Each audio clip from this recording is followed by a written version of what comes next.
श्री शिवाय नमस्तुभ्य दोस्तों, आप सभी जानते हैं कि 6 सितंबर 2025 दिन शनिवार को पड़ रही है अनंत चतुर्दशी व्रत तिथि। दोस्तों, हम आपको बताना चाहेंगे ये जो तिथि है अनंत चतुर्दशी व्रत में पढ़ने वाली सबसे बड़ी तिथि है, क्योंकि ये शनिवार को पड़ रही है तो इसका बहुत ही बड़ा और विशेष महत्व होता है। पूज्य गुरु जी ने कहा है, अगर कभी भी मौका लग जाए और अनंत चतुर्दशी व्रत की तिथि शनिवार को पड़ जाए तो आप लोगों को 5 लौंग का उपाय तो अवश्य ही करना चाहिए। इन दोनों का सहयोग बहुत ही काम आता है। दोस्तों, पूज्य गुरु जी ने अपने शिव पुराण की कथा में बताया है कि इस दिन आपको 5 लौंग का उपाय आपको अवश्य ही कर लेना चाहिए, क्योंकि ऐसा दिन पूरे साल में केवल एक बार ही आता है। और दोस्तों, आप सभी लोग जानते हैं कि अनंत चतुर्दशी तिथि का अगर सबसे बड़ा कोई उपाय है तो वो 5 लौंग का अनंत चतुर्दशी तिथि को किया जाने वाला उपाय है।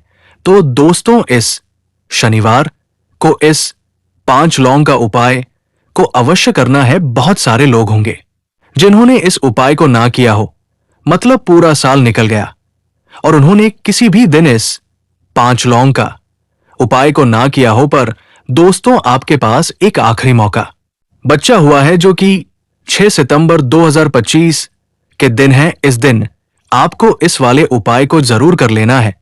भले ही आपने साल भर इस वाले उपाय को ना किया हो, पर आपने इस अनंत चतुर्दशी व्रत की तिथि के दिन अगर इस वाले उपाय को कर लिया तो आपको इस वाले उपाय को करने का वो फल मिलेगा जिसकी आपने कभी कल्पना भी नहीं करी होगी।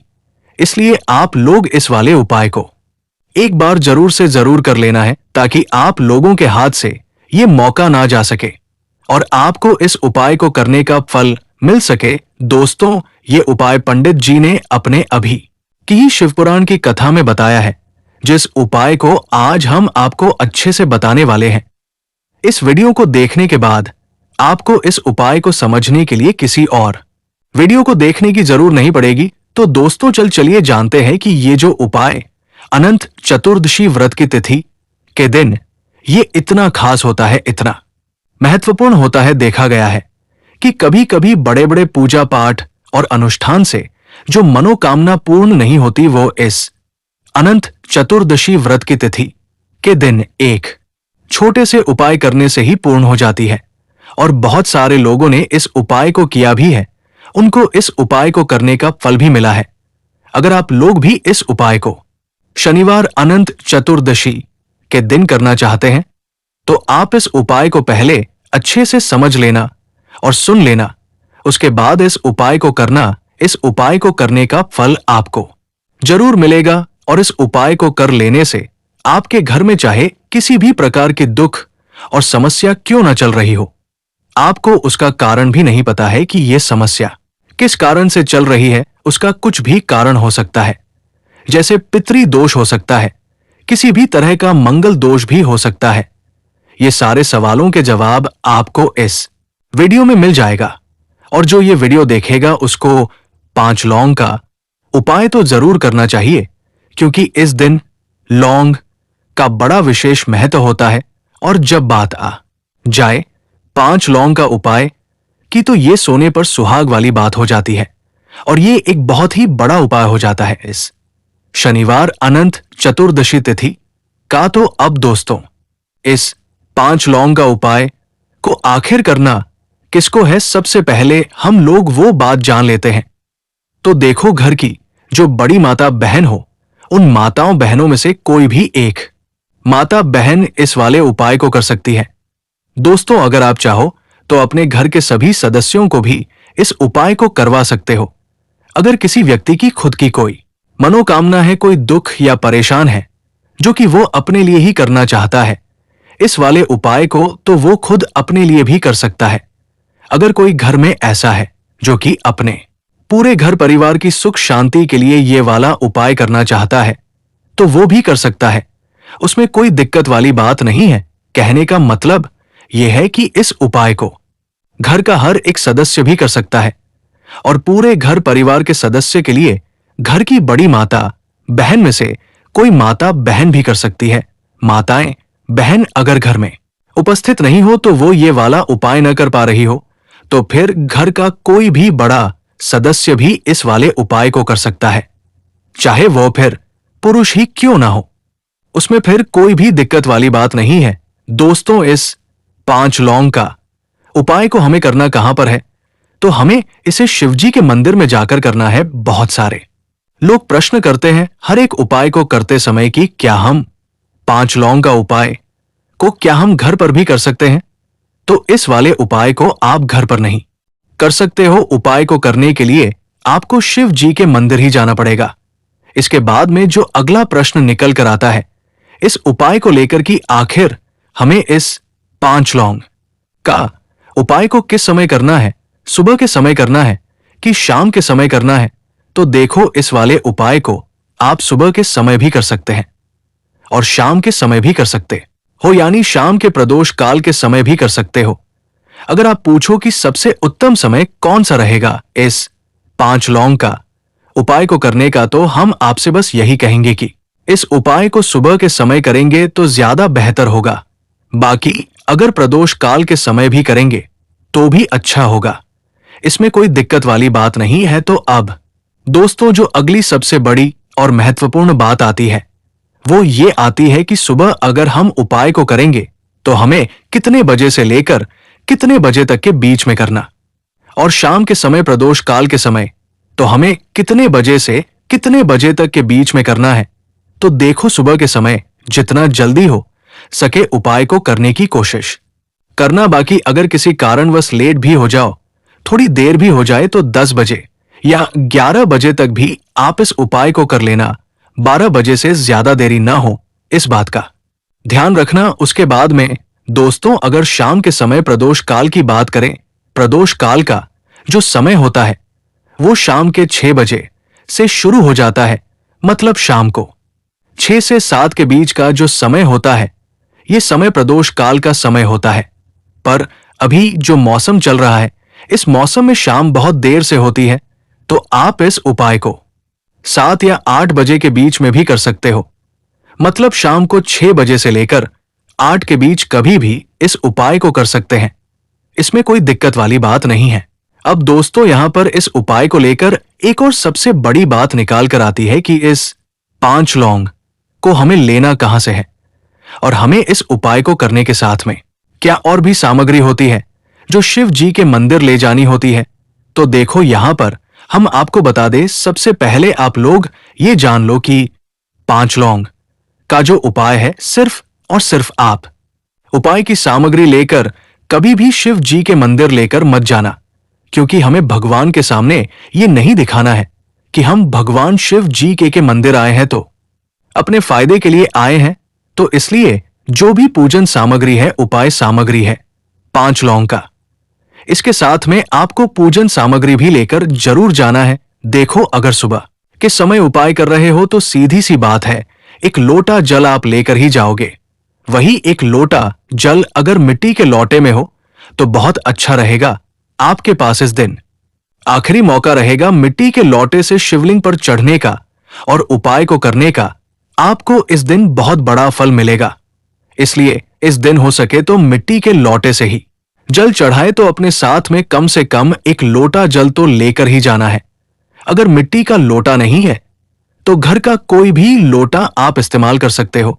इसके अलावा जो भी पूजन सामग्री है, देखो 5 लौंग का उपाय ये तो आपके अलग रहेंगे, और जो पूजन सामग्री रहेगी वो अलग रहेगी। पूजन सामग्री में आप जो भी चीज लेकर जाना चाहते हो वो लेकर जा सकते हो, उसमें कोई दिक्कत वाली बात नहीं है। वही अगर हम करें शाम के समय की, तो शाम के समय शिवजी पर जल नहीं चढ़ता है, इसलिए शाम के समय आप लोग को एक दीपक तैयार करके ले जाना है, जो कि गोलबत्ती का होना चाहिए।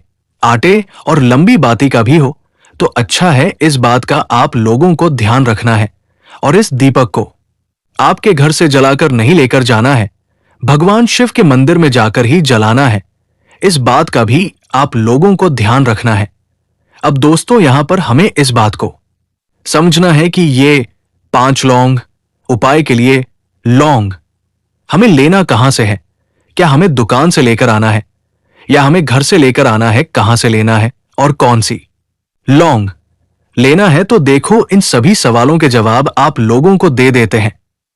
ये जो उपाय है, इस उपाय में आपको ये नहीं देखने की कौन सी लौंग है और कौन सी लौंग नहीं है, बस जो भी लौंग मिल जाए वो लौंग का दाना साबुत होना चाहिए, टूटा हुआ नहीं होना चाहिए। ये बात आपको ध्यान रखना है। बाकी आपकी लौंग किसी भी किस्म की हो, उसमें कोई दिक्कत वाली बात नहीं है। तो सीधी सी बात है कि आपके घर के रसोई में जहां पर आप भोजन बनाते हैं, वहां पर जो लौंग उपस्थित हो, वही लौंग एक कटोरी भरकर ले लेना है, क्योंकि हम 5 लौंग का उपाय के लिए इसी में से लौंग को लेने वाले हैं। तो हमें ये लौंग के दाने जिनको हमें निकाल लेने पड़ेंगे, इस बात का आप लोगों को ध्यान रखना है। दोस्तों, आपको इसी लौंग की कटोरी में से 5 लौंग के दाने आप लोगों को निकाल लेनी है, जो कि टूटे हुए ना हो, जिसमें कोई दाग ना हो। अच्छे साबुत लौंग के दाने निकाल कर रख लेना है और इन्हें एक पीतल की छोटी कटोरी में रख लेना है, ताकि यह सुरक्षित रहे, आपका एक भी लौंग का दाना इधर उधर ना हो और आपका उपाय भी पूरा अच्छे से हो जाए। तो जैसे ही आपके उपाय की जो सामग्री है, 5 लौंग तैयार हो जाए, इसके बाद में आपको अपनी जो पूजन सामग्री है, सुबह के समय कर रहे हो तो एक लोटा जल या पूजन की सामग्री को लेकर जाना चाहते हो तो उसकी भी तैयारी कर लेना है। और शाम के समय जा रहे हो तो अपना जो दीपक है उसे तैयार करके लेना है। उपाय को करते समय शुद्धता का विशेष ध्यान रखना है। सुबह स्नान करके ही इस उपाय को आपको करना है। इसके बाद अगर आपका समय की बात करें तो शाम के समय आपको स्नान करने की जरूरत नहीं है। शुद्धता का ध्यान रखना है, क्योंकि स्नान तो नहीं करेंगे। आप हाथ मुंह धोकर भी इस उपाय को शाम के समय प्रदोष काल में कर सकते हैं। इसमें कोई दिक्कत वाली बात नहीं है। आप अपने उपाय की पूरी सामग्री तैयार करके अपने पास ही रख लेना और जो भी आपके पास के शिव मंदिर हो वहां पहुंच जाना है। और सबसे पहले शिव मंदिर में जाकर इस उपाय को नहीं करना है, पहले भगवान के दर्शन करने हैं, भगवान से आशीर्वाद लेना है और शिवजी के शिवलिंग के पास आना है। और शिवलिंग के पास में आने के बाद आप जो पूजन सामग्री लेकर आए हैं, जैसे कि सुबह गए हो तो एक लोटा जल और साथ में जो भी पूजन सामग्री लेकर आए हो, आप उनसे भगवान शिव जी की पूजा कीजिए। सबसे पहले तो एक लोटा जल ही चढ़ेगा, उसके बाद में अपनी पूजन सामग्री चढ़ाने हैं। उसके बाद में अगर शाम के समय गए हो तो आप इस उपाय को कर रहे हो तो अपने साथ में एक जो दीपक है गोल बत्ती वाला, जो आप अपने साथ में लेकर गए हो, उसी दीपक को मंदिर में जाकर अपनी माचिस से जलाना है और उस दीपक को शिवलिंग के पास में रखना है। दीपक को शिवलिंग के ज्यादा पास नहीं रखना है, यानी सीधी सी बात है कि शिवजी पर आंच नहीं आनी चाहिए। जैसे कि आपकी पूजा अर्चना हो जाती है, आप भगवान शिव जी को प्रसन्न कर लेते हैं। उसके बाद में शिवलिंग के आसपास ही कहीं पर बैठे, सामने या आसपास जिस जगह भी आपको बैठना हो वहां पर बैठ जाइए और अपने 5 लौंग अपने सामने निकाल कर रख लीजिए, क्योंकि आप यहां पर उपाय को करने की तैयारी करना है। और इस तरीके से जब आप उपाय करेंगे, पूजन सामग्री करने के बाद, पूजा अर्चना करने के बाद, आपको उपाय का फल बहुत जल्दी और बहुत बड़ा होकर मिलेगा। तो अपने 5 लौंग अपने सामने निकाल कर रख लेना है। ये जो उपाय है, क्या आपके दाहिने हाथ की हथेली से होगा? तो हाँ, ये उपाय आपके दाहिने हाथ की हथेली से ही होगा। इस बात का भी विशेष रूप से ध्यान रखना है, दाहिने हाथ की हथेली को धोकर ही आपको इस वाले उपाय को करना है। आपके सामने जो भी 5 लौंग की कटोरी है उसको सामने रखें और अपने 5 लौंग निकाल लो। उसके बाद में अब आपको क्या करना है कि शिवलिंग के सामने आना है और 5 लौंग को एक एक करके आपको शिव जी के शिवलिंग के ऊपर चढ़ाना है और कहीं पर भी नहीं चढ़ना है, शिवलिंग के ऊपर ही चढ़ाना है। और आपको अपने दाहिने हाथ की हथेली से ही शिवलिंग के ऊपर चढ़ाना है। भले ही वो अपने आप जलधारी पर गिर जाए या कहीं पर ही गिर जाए, पर आप चढ़ाओगे शिवलिंग के ऊपर ही। तो आपको क्या करना है, 5 लौंग में से एक लौंग उठाना है और मंत्र श्री शिवाय नमस्तुभ्य बोलना है, शिवलिंग पर चढ़ा देना है। इसी तरह से दूसरी लौंग भी इस तरह चढ़ाना है और फिर तीसरी लौंग उठाना है और मंत्र श्री शिवाय नमस्तुभ्य बोलने के साथ ही चढ़ा देना है। इस प्रकार से आपके पूरे 5 लौंग को श्री शिवाय नमस्तुभ्य बोलने के साथ ही एक एक करके शिव जी के ऊपर चढ़ा देना है और भगवान शिव से प्रार्थना करनी है। लेकिन ध्यान दे, प्रार्थना आपको आखिरी में ही करना है, पर हर एक लौंग को चढ़ाते समय श्री शिवाय नमस्तुभ्यं जरूर बोलना है। उसके बाद में ही 5 लौंग आपको शिवलिंग के ऊपर चढ़ाने हैं। आखिरी 5वीं लौंग शिवलिंग के ऊपर चढ़ जाते हैं तो इसके बाद में अब आपको क्या करना है? भगवान से अपनी मनोकामना बोलना है। मनोकामना भी कब बोलना है? जब आपका 5 लौंग को शिवलिंग के ऊपर चढ़ा देना है और भगवान से फिर अपनी मनोकामना बोल देना है। जिस मनोकामना के लिए आप लोग या उपाय कर रहे हो, जिस दुख परेशानी के लिए आप लोग अपना ये वाला उपाय कर रहे हो, उसके बाद में जैसे ही आप अपना ये वाला मनोकामना बोल दोगे, आपका ये वाला उपाय पूरा हो जाता है। पर दोस्तों, उपाय को करने के बाद आपको भगवान के सामने ओम नमः शिवाय मंत्र का 2 मिनट जाप करना है और मंत्र का जाप करने के बाद भगवान से एक बार और प्रार्थना करना है अपनी मनोकामना के लिए या अपनी जो भी दुख या परेशानी हो।